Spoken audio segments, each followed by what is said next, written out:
ब्रह्मा विष्णु महेश केवल एक ब्रह्मांड में, और एक विभागीय मंत्री है, रजोगुण विभाग के ब्रह्मा जी और सतोगुण विभाग के विष्णु जी, तमोगुण विभाग के शंकर जी। अब इनका काम क्या है कि ब्रह्मा जी के रजोगुण के प्रभाव से सभी प्राणी संतानों उत्पत्ति करते हैं, और यहाँ की ये नकली सुख सुविधाएं, झूठे सुख, कोठी बंगले कार, अच्छी पोस्ट, कोई मंत्री पद प्राप्त करूं, ये उसी प्रेरणा से प्रेरित होकर के ये जीव इच्छा करता है। अपने आत्माओं, जैसे इन तीनों भगवानों के शरीर के अंदर काल भगवान ने, इनके पिता ने एक ऐसी व्यवस्था कर दी है, ये इनके बस की बात भी नहीं है। ये भगवान रहते हैं अपनी राजधानियों में, अपने लोकों में ऊपर, विष्णु जी विष्णु लोक में, शिव जी शिव लोक में, और ब्रह्मा जी ब्रह्मा लोक में। लेकिन इनके शरीर से निकल रही जो तरंगे हैं, जो रेज हैं, वो इन तीन लोक के प्राणियों को विशेष प्रभावित कर रहे हैं। इस पृथ्वी लोक पर, नीचे एक पाताल लोक पर, ऊपर स्वर्ग लोक में। जैसे किसी मकान में, किसी महल में कक्ष हो, उसमें एक रसोई भी होती है, किचन, और किचन के अंदर मिर्चों का छोंक लगता है। वो मूल वस्तु साकार रूप में होती है किचन में, और उस गुण ने, मिर्चों के गुण ने अन्य कमरों में, अन्य कक्षों में बैठे हुए व्यक्तियों को छीकम छीक कर दिया। अब वो छीक आती है, उनके बस की नहीं, रोक लें वह छीक को। और वो आई कारण क्या बना कि उस मिर्च के उस तरंग ने आकर, रेज ने प्रभावित कर दिया, और सब छीक लग रही है। वो जीव के बस का नहीं, उसने रोक सके। इसी प्रकार ये ब्रह्मा विष्णु महेश को इस काल भगवान ने अपने स्वार्थवश अपने पुत्र रूप में उत्पन्न करके और यहाँ के प्रधान बना दिया। ये तीन देवता प्रधान है इस काल के,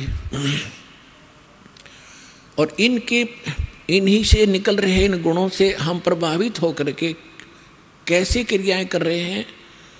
ब्रह्मा जी के शरीर से निकल रही उन रेज से, उनकी तरंगों से हम प्रभावित होकर के संतानों उत्पत्ति करते हैं, यहाँ के फोकट राजपाट की इच्छा करते हैं, बड़ी कोठी चाहते हैं, बड़ा बंगला चाहते हैं, बड़ी कार चाहते हैं। उसके लिए चाहे हमने कितना अनर्थ करना पड़े, चाहे रिश्वत लेनी पड़े, चाहे 2 के 20 बनाने पड़े, चाहे मिलावट करनी पड़े, अपने कर्म बिगाड़ते रहेंगे। जीव जब तक इस परमात्मा के एंटीबायोटिक इन कैप्सूलों को नहीं खाएगा, इस ज्ञान को और इस मंत्र को जाप नहीं करेगा, तब तक इन पे ये प्रभावित रहेंगे। और जब ये एंटीबायोटिक बस आपको ज्ञान मिलेगा, आपको समाधान मिलेगा, फिर ये निष्क्रिय हो जाएंगे। और विष्णु जी के सतोगुण के प्रभाव से हम यहाँ ममता है आपस में, भाई और बहन का प्यार, माता पिता के अंदर ममता, पति पत्नी का लगाव, संपत्ति की में अपनी धारणा दृढ़ कि मेरा है, ये मेरा है। तो ये जीव के बस का नहीं कि इसे मन हटा सके। और भगवान शंकर जी का आपको पता ही है, तमोगुण है, और वो क्या करता है, संहार करता है। ऐसा क्यों करते हैं? सारा का सारा कार्य आपसे बाई फोर्स कराया जा रहा है, बाई फोर्स। आपके बस का नहीं कुछ, जो कुछ भी करना है। इस काल भगवान ने कोई ऐसे साधन बना रखे हैं कि जीव विवश होकर के सब कार्य करता है। अब परमात्मा ने अपनी प्यारी आत्मा धर्मदास जी को इस काल की डेफिनेशन बताई। क्या डेफिनेशन बताई? कि जैसे कसाई बकरे पालता है, जैसे कसाई बकरे पालता है, तो वो क्या करता है, एक जिसकी अच्छी बड़ी सेल है, वो क्या करता है, एक बहुत बड़ा चरागाह खरीद लेता है और उसमें उन बकरों को, बकरियों को छोड़ देता है, और उसी के अंदर एक तालाब बना देता है। उसी के अंदर एक शेड डाल देता है गर्मी सर्दी ओला से बचने के लिए, और स्वयं भी उनकी संभाल करने के लिए जाता रहता है। अब वो अबोध बकरे उस सारी सुविधाओं को प्राप्त करके ये समझते हैं कि हमारा जो मालिक है ये बहुत ही दयालु है, बड़ा नेक व्यक्ति है, देखो हमारी कितनी केयर टेक करता है, हमारी सुविधाओं का कितने ध्यान रखता है ये। और उसको देखकर वो उसको एक नेक व्यक्ति और अपना अच्छा स्वामी मानकर जब वो उसके अंदर जाता है, उनके उस स्थान पर जो कसाई जाता है, तो उसके पास दौड़ कर आते हैं उसको नेक व्यक्ति जानकर। कोई उसके ऊपर पैर उठाकर सीने से लगाने की चेष्टा करता है, कोई उसको चाट रहा होता है, और वो ऐसे हाथ लगा लगा कर देख रहा होता है। वो तो कसाई देख रहा कि इसमें मांस कितना हो गया, और वो सोचे ये प्यार करे मारे थे। पुण्यात्मा, यही सती थी कबीर भगवान ने, हमारे परम पिता ने आकर हमें बताई कि जिस लोक में तुम रह रहे हो ये काल का लोक है, ये कसाई है, इसका रहम नहीं है। यहाँ पर किसी का बेटा मरो तो किसी की बेटी मरो। जैसे उस समय तो वो कसाई कितना अच्छा लगता है, और जब उसको कहीं से ऑर्डर आता है कि 20 बकरे चाहिए, तब वो ना देखता किसकी बेटी मरेगी किसी का बेटा मरेगा, एक लाठी लेकर निकाल लेता उनमें से मोटे मोटे छांट के, और शेष बचे रोते रहते हैं, भागते रहते हैं, मिमाते रहते हैं। उनको पता लग जाता कि ये गए, अब खैर नहीं है इनकी, आभास उनकी आत्मा में भी इसका हो जाता है। तो उस समय उनकी बुद्धि काम नहीं करती कि ये मालिक यूँ ले गया इतना न काट के, ये काहे का अच्छा आदमी है।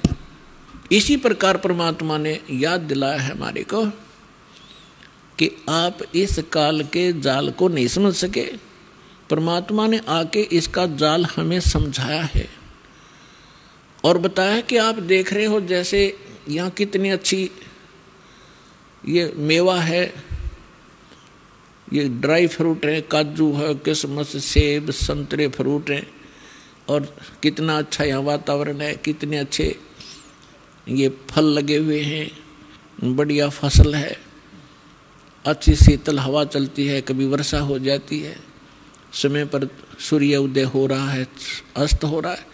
तो इन सुविधाओं को देखकर हम सोच बैठे कि ये तो बड़ा दयालु भगवान, देखो हमारे लिए कितनी सुविधाएं दे रखी है। लेकिन हमारी बुद्धि वहाँ काम करना बंद कर गई कि ये इस एक परिवार के 3-3 सदस्य एक एक्सीडेंट में मर जाए, तब कहाँ गया वो भगवान की दयालुता। तो यहाँ परमात्मा ने बताया कि इस काल भगवान को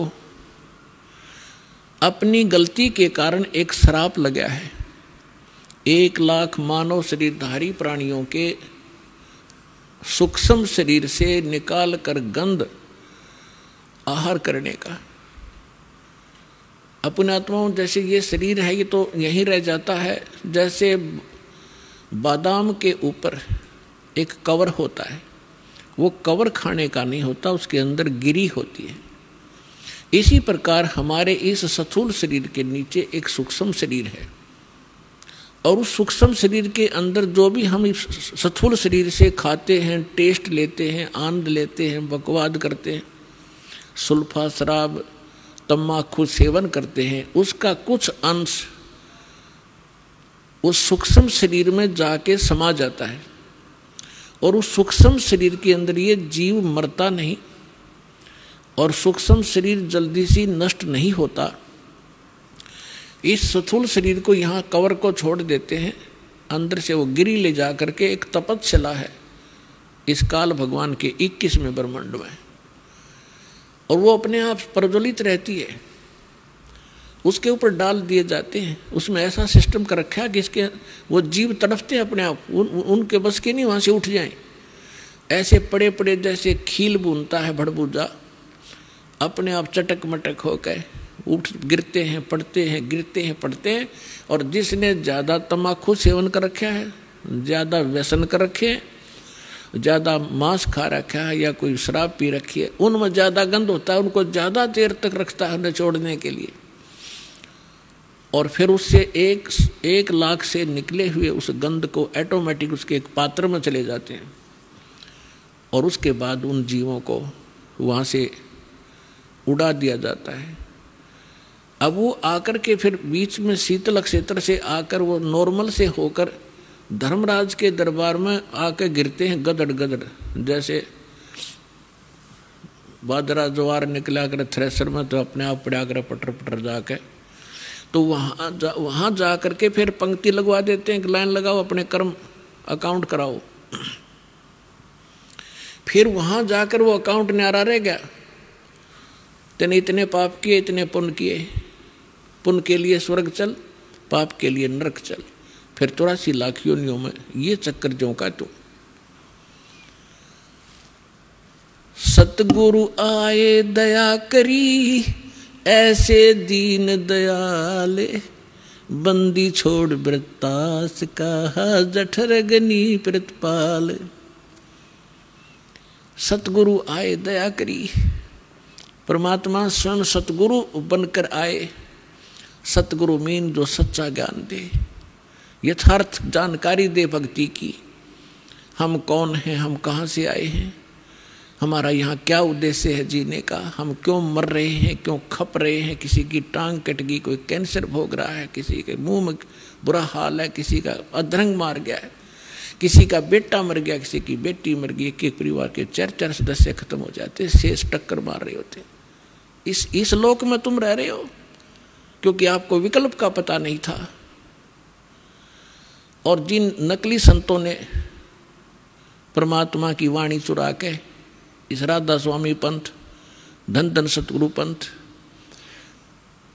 ये जय गुरुदेव पंथ, ये निरंकारी पंथ और जितने भी यो अन्य जो हिंदू धर्म के ठेकेदार हैं, इन्हें कख भी पता नहीं क्या है का, ये सारे काल के दूत हैं, उल्टा ज्ञान दे रहे हमारे को। इनको ज्ञान नहीं था, ये सच्चाई हमें बता नहीं सके क्योंकि ये सब काल प्रेरित थे। पुण्यात्माओं, 600 वर्ष पहले भगवान आए थे और उस समय वो अपनी अमृतवाणी से अपना यथार्थ ज्ञान बोला उन्होंने। उनकी प्यारी आत्मा धर्मदास जी ने उसको लिपिबद्ध किया, जो सच्चिदानंद घन ब्रह्म की वाणी कहलाती है, जिसको हम कबीर वाणी कहते हैं। गीता अध्याय नंबर 4 के श्लोक नंबर 32 में यही प्रमाण है कि अब तक मैंने जितने भी आपको साधनाएं बताई हैं अर्जुन, 25 से लेकर 31 तक, चौथे अध्याय के 25 से लेकर 31 तक मंत्र में, तो वो कोई तो देवताओं की पूजा करता है, कोई स्वाध्याय करता है, कोई प्राणायाम अपान की क्रियाओं को करके ही प्रसन्न है, कोई योग अभ्यास करता है और कोई देवताओं की पूजा तक सीमित है। सभी अपनी अपनी साधनाओं को श्रेष्ठ मानते हैं, पापनाशक जानते हैं, लेकिन उस परमेश्वर ने अपने मुख कमल से जो यज्ञों की धार्मिक अनुष्ठानों की जानकारी दी, विस्तार के साथ दी है, वो तत्व ज्ञान है। चौथे अध्याय के 32वें श्लोक में, फिर चौथे अध्याय के 34वें श्लोक में कहा है कि उस तत्व ज्ञान को जो भगवान ने खुद आकर बोला है, खुद बताया वो ज्ञान स्वयं किसी तत्वदर्शी संत से जाकर समझे, उनको दंडवत प्रणाम करने से, कपट छोड़कर उनसे प्रसन्न करने से वो तत्वदर्शी संत तुझे उस तत्व ज्ञान का उपदेश करेंगे। तो उस तत्व ज्ञान के अंदर परमेश्वर ने 600 वर्ष पहले आकर ये ज्ञान दिया था। और जैसा परमात्मा की लीला में लिखा हुआ है, वो कैसी लीला करते हैं, परमात्मा को पहचानने के लिए हमने अपने उन सदग्रंथों को पुनः देखना पड़ेगा, जिनको हम आज तक शिरोधार्य मानते आए हैं। पवित्र हिंदू धर्म के अंदर हम चारों वेदों को सर्वश्रेष्ठ मानते हैं और जो भी कोई साधु संत वेदों के मंत्र बोलकर संस्कृत में और फिर उनका अनुवाद हमें सुनाता रहा, हम उसको विद्वान पुरुष मानते रहे और ये मानते रहे कि वेदों का बड़ा ज्ञाता है और वेदों के अंदर भगवान की महिमा लिखी है, ये हम मानते ही थे। फिर कोई पुराणों का नाम लेकर के हमें सुनाता था कि पुराणों में ऐसा लिखा है, विष्णु पुराण में ऐसा है, शिव पुराण में ऐसा है, और फिर पूजा बताते थे भगवान शंकर की, भगवान विष्णु की। तो हम ये सोचा करते थे कि विद्वान पुरुष है, संस्कृत भाषा जानता है, संस्कृत बोलता है, इसलिए इसने इन सदग्रंथों को ठीक जाना है। तो आज तक हमारा ये भ्रम बना रहा और हम विनाश को प्राप्त होते रहे। 600 वर्ष पहले परमात्मा ने आके कहा था, गुण तीनों की भक्ति में ये भूल पड़ो संसार, कहे कबीर निज नाम बिना कैसे उतरो पार। तीन देव की जो करते भक्ति, उनकी कदे ना होवे मुक्ति। 600 वर्ष पहले परमात्मा ने ये यथार्थ ज्ञान दिया था जो दास आपको आज बता रहा है। और आज आप शिक्षित हो, उस समय हमारे पूर्वज शिक्षित नहीं थे। अरे नकली संतों, ऋषियों, आचार्यों और शंकराचार्यों का दाव लगा रहा कि जनता अशिक्षित है, और इसी बात से परमात्मा के उस अनमोल ज्ञान को हमसे दूर रखा कि कबीर एक धानक है, कबीर एक जुलाहा है, और ये शिक्षा ग्रहण कर नहीं सकता, क्योंकि ब्राह्मण लोग ब्राह्मणों को ही शिक्षा दिया करते थे। संस्कृत पढ़ने का अधिकार केवल ब्राह्मण को ही होता था, अन्य कोई नहीं पढ़ सकता था। जिस समय परमात्मा ये ज्ञान सुनाया करते थे, उस समय ऐसा प्रतिबंध था। यह भी एक कथा सुनाता हूँ आपको, बीच में एक उदाहरण देता हूँ, याद आ गया। हरियाणा के अंदर खरखोदा के पास एक कड़ौली गांव है, कड़ौली। और कड़ौली गांव का एक किसान जाट का लड़का, उसके मन में एक प्रेरणा आई कि भी सदग्रंथों में, वेदों में, पुराणों में परमात्मा का बहुत ही उत्तम ज्ञान लिखा बताते हैं, और मैं संस्कृत भाषा सीखूं और इन सदग्रंथों को समझूं, निस्वार्थ भाव से जनता में वो ज्ञान बताऊं। इस उद्देश्य से उसने कोशिश की कि मैं काशी विद्यापीठ में प्रवेश पाऊं, लेकिन ब्राह्मण ना होने के कारण उसको रिजेक्ट करते रहे। उसको पता लग गया कि ब्राह्मण ही वहां जा करके प्रवेश पा सकता है, तो उसने गांव से झूठा प्रमाण पत्र बनवा लिया। नंबरदार ऐसे अशिक्षित से होते ही थे, उस पर लिखवा लिया ये ब्राह्मण है और इस गांव का है, इसके ये पिता का नाम है। उसका लगवा का अंगूठा और चला गया। अब वहाँ काशी विद्यापीठ के अंदर 1 नंबर पर आवा प्रत्येक क्लास में, प्रत्येक विषय में। और जब उसकी पढ़ाई पूरी हो ली और उसने अंतिम विदाई लेनी थी अपने प्रिंसिपल से, उस प्रिंसिपल ब्राह्मण के एक लड़की युवा होगी थी, उसका विवाह करना था। और वहाँ पढ़ने वाले जाने वालों का उद्देश्य एक ही होता था कि जो ज़्यादा इंटेलिजेंट ब्राह्मण है वो ज़्यादा लोगों को गुमराह कर सकता है और रोजी रोटी बढ़िया कमा सकता है। तो वो लड़का बहुत अच्छा संस्कृत जानता था, बहुत अच्छी कथा सुनाने लग गया था संस्कृत में बोल बोल के। वो कड़ौली का जाट है। तो उस प्रिंसिपल ने सोचा कि इससे बढ़िया लड़का होनहार नहीं, और खूब दुनिया ने ठग सकता है, खूब दुनिया को मूर्ख बना सकता है, बढ़िया प्रवचन करता है, सुरीली आवाज़ है, बड़ा बेखटक बालक है। तो उसने, अब लड़के ने कहा गुरुदेव आशीर्वाद दो आपके बच्चे को और सफल हो मैं अपने फील्ड में। तब उस प्रिंसिपल ने कहा कि भाई मुझे कोई गुरु दक्षिणा नहीं देगा तू, मांगो गुरुजी, मांगो जो आप कहोगे, ऐसे नहीं भाई, वचनबद्ध हो।